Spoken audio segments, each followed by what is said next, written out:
নমস্কার সবাইকে কবিতার রান্নাঘরে।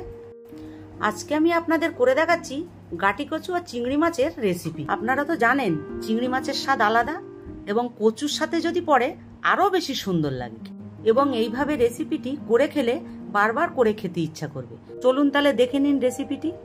প্রথমে আমি এখানে গাটি কচুর সাথে একটা আলু সেদ্ধ করে নিয়েছি। সেদ্ধটা অল্প করবেন যাতে না গলে যায়। এরপর আমি গরম তেলের ভেতরে নুন হলুদ মাখানো চিংড়ি মাছটা দিয়ে ভেজে নেব। চিংড়ি মাছটা ভাজা হয়ে গেছে, এরপর আমি তুলে নিচ্ছি। এরপর আমি অল্প তেলের ভেতরে সেদ্ধ করা গুঁড়ি কচু আর আলুটাকে দিয়ে দেবো। এরপর সামান্য লবণ আর হলুদ দিয়ে এটা নেড়ে চেড়ে ভেজে নেব। এটা ভাজা হয়ে গেছে, এরপর আমি তুলে নিচ্ছি।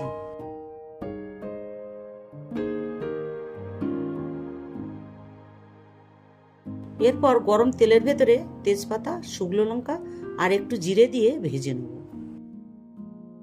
এটা ভাজা হয়ে গেছে, এরপর একটা পেঁয়াজ কুচিয়ে রেখেছিলাম সেটা দিয়ে দিচ্ছি। এর মধ্যে সামান্য জল দিচ্ছি। এরপর টমেটো কুচি আর 1 চামচ আদা রসুন বাটা দিচ্ছি।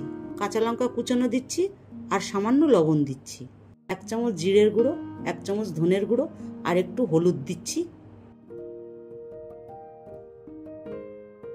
আর 1 চামচ কাশ্মীরি লঙ্কার গুঁড়ো দিচ্ছি। দিয়ে আমি এটা ভেজে নেব।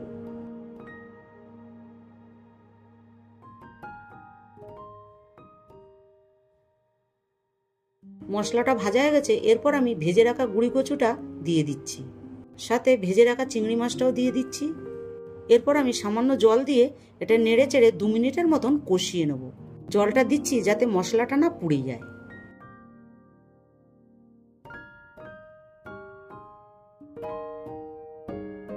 দু মিনিট হয়ে গেছে, এটা কষানো হয়ে গেছে।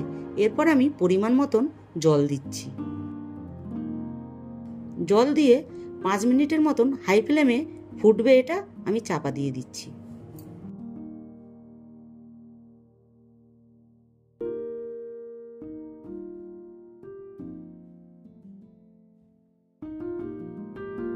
পাঁচ মিনিট হয়ে গেছে, এরপর আমি 1 চামচ গরম মশলা দিয়ে নেড়ে চেড়ে নামিয়ে দেবো।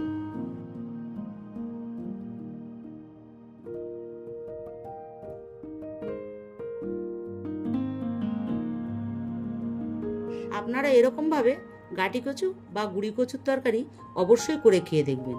রেসিপিটি ভালো লাগলে লাইক, শেয়ার, কমেন্ট করবেন এবং নতুন নতুন রেসিপি দেখতে পাওয়ার জন্য অবশ্যই আমার চ্যানেলটিকে সাবস্ক্রাইব করবেন।